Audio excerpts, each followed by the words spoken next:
आपसे नहीं होती तो इनडायरेक्ट सेवा कर लो, पोस्ट के द्वारा सेवा पहुंचा दो। मनी ऑर्डर जिसे कहते हैं, पोस्ट जिसे कहते हैं। तो ये पोस्ट क्या है? तो किसी साधु, किसी महात्मा, किसी गुरुजन, किसी दिव्य पुरुष, किसी महापुरुष, किसी सेवा भावी पुरुष को आप अपनी कमाई दे दो, अपना जीवन दे दो, अपना समय दे दो, उनके साथ जुड़ जाओ, उनके साथ लग जाओ, वो करवा देंगे। तुम्हें नहीं मिलते दीन दुखी तो उनके पास बहुत ढेर लगा हुआ है। आ जाओ, सेवा से जुड़ जाओ, कर लो सेवा।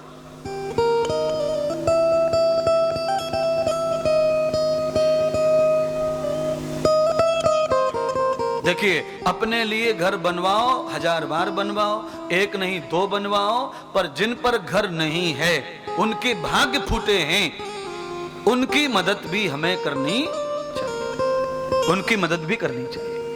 जो तुम्हारे लिए कुछ करके गए हैं, उन पितरों का नाम कैसे जीवित रहेगा? उनके लिए भी कुछ धर्मशाला, अनाथशाला, विद्याशाला, ब्रह्मशाला, गौशाला, कुछ ऐसी शाला खोलो जिससे तुम शाला ना बनो, किसी के तुम्हें गाली ना पड़े, ऐसी शाला खोल दो। और सुनिए, व्यायामशाला, गौशाला, धर्मशाला करने वाले किसी के साले नहीं लेते, ये सबके फूफा रहते हैं। दानी की सब पूजा करते हैं, सेवा भावी की सब पूजा करते हैं। यतम अमृतो गति दर्शिताम, जिनके पास सेवा है, जिनके पास में दान है, उनके दुश्मन 1000 होंगे, पर उनसे दुश्मनी कोई कर सकता नहीं। दूर दूर दूर दूर से कुछ भी करते रहो, पर छेड़ नहीं सकता उनको। क्यों नहीं? क्योंकि दानी के साथ बरदानी रहता है। और बरदानी कौन है? ईश्वर, भगवान, वो बरदानी है।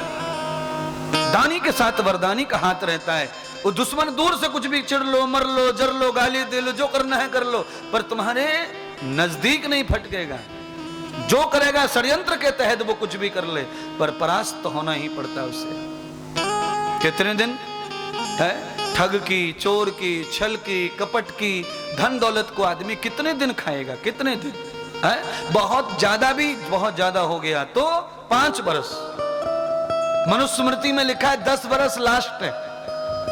पाप की कमाई से आदमी सुखी रहे तो कितने साल? तो कहा 10 साल। 11वां साल खतरा, 12वां साल खतरा, 13वां साल खतरा। शुरू हो जाता उसका नुकसान होना, विनाश होना, दुख आना, क्लेश आना, परेशानी आना, धीरे धीरे पतझड़ होने लग जाता है, जीवन हरा भरा।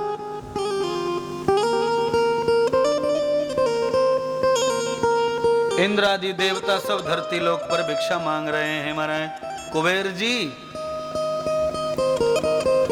किसके जीवन में कम कैसी परिस्थिति आ जाए, ऐसी कथा है ये। अपनी परिस्थितियों को समझ लो और उन्हें झेलने के लिए तैयार हो जाओ। क्यों? पल भर का भी भरोसा नहीं है, कब लकवा हो जाए शरीर को, बैठे बैठे हो जाता है। हाँ या ना? है? सोते सोते बीमार।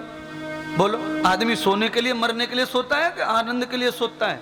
उठा ही नहीं सुबह, सोते सोते ही मर गया। बड़ा मुश्किल हो गया हमारा। मैंने अपनी आंखों से देखा, लोग पीते पीते, चाय का कप हाथ में है और गए काम से चाय गिर गई। पेपर पढ़ रहे, अखबार पढ़ रहे गार्डन में, और छाती में झटका सा लग गया और गए काम से मारे।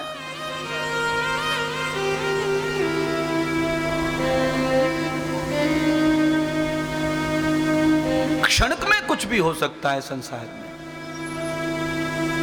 लकवा का तो मैंने इशारा इसलिए कर दिया है क्योंकि जल्दी समझ में आ जाता है ज्ञान। बैठे बैठे आधा अंग काम करना बंद कर दिया, 1 ही मिनट में ऐसा हो गया मैंने।